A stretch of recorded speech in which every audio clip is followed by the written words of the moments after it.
So in today's video, I'm going to make a soil sifter out of a coffee can.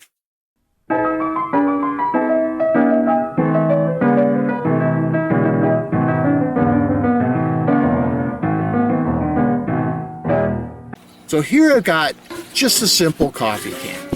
Any round thing that holds a fair amount of soil will work. This is just a plastic coffee can that I had. It could be a Folgers can, a Costco can, it doesn't really matter. Now I'm using my glue gun to melt the holes into it because I find that drilling makes too big of a mess. Now, if all you got is a drill, you can certainly use a drill. It'll be just fine.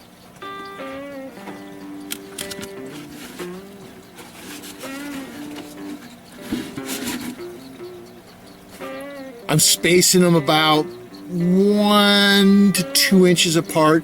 It doesn't really matter how much you space it. Just depends on how much patience you got.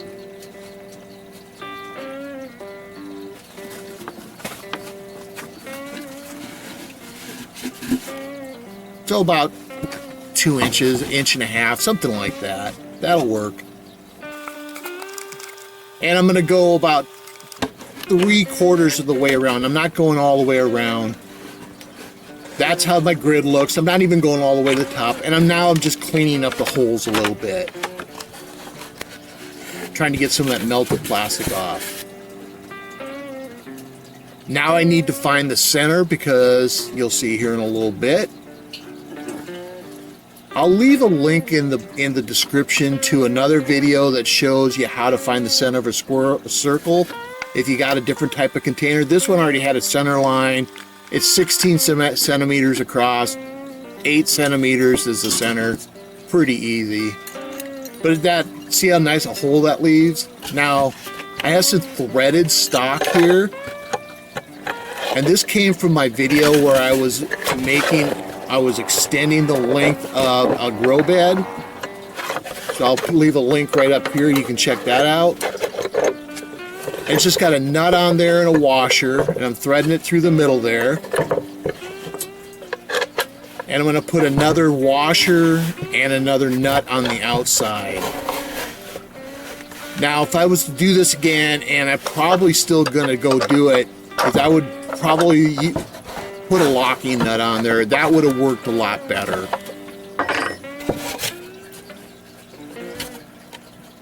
Want to get that on fairly tight. So that's what I have so far. Looks pretty good.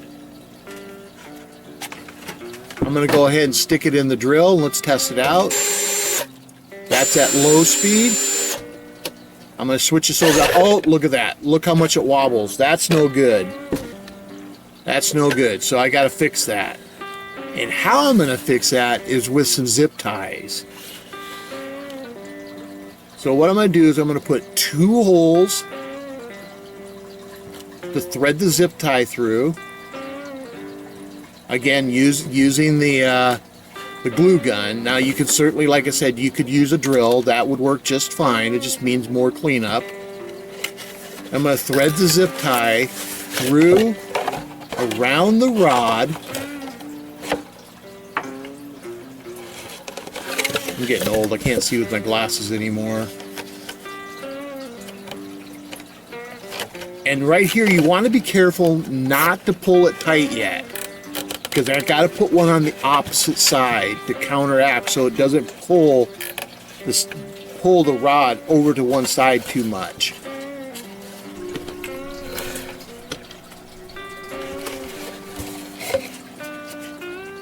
So here I'm just putting in 2 more holes on the opposite side of the first one. It doesn't have to be totally precise. You want to get it pretty good, but it doesn't have to be exactly perfect.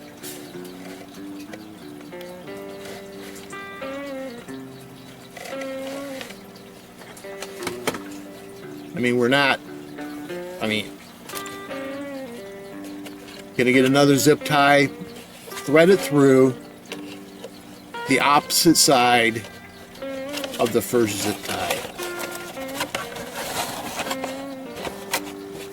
This is a little bit like tying a motorcycle up in the back of a pickup or something.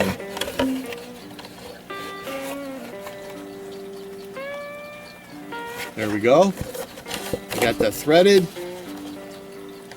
Now I can pull them a little bit tighter, but be careful not to pull it to one side or the other too much.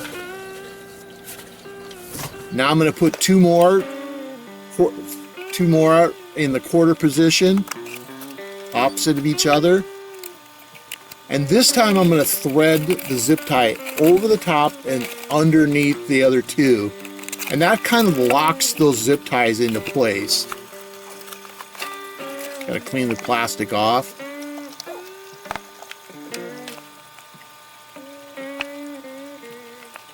This time I'm gonna go over the top and underneath in the opposite way that I did the third one there.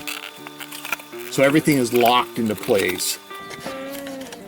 Now you can pull it tight. In fact, you can pull it really tight. Again, you're trying to be careful to keep it fairly centered. But you can see I can go high speed now and it doesn't wobble nearly as much.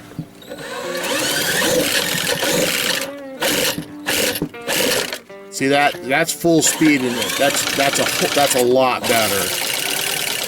It isn't just wailing around.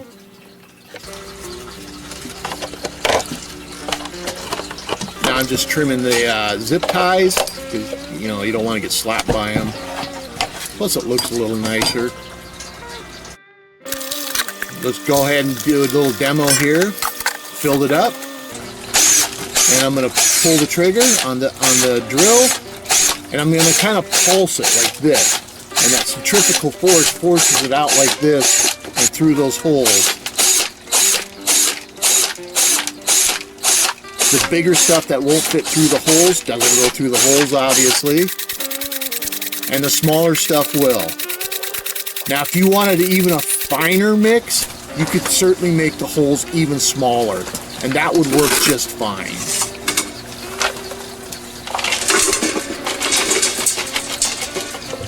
I'll show you what it's going to look like here.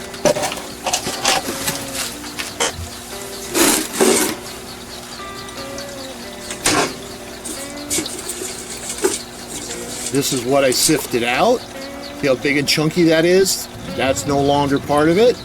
And that's the other stuff. That's the seed starting mix. That's the finer stuff. So you could use one as a mulch and the other one as just your seed starting mix. And that'll work great. There you go. That's all there is to it. If you get something out of the video, like, share, and subscribe, and have a fantastic day.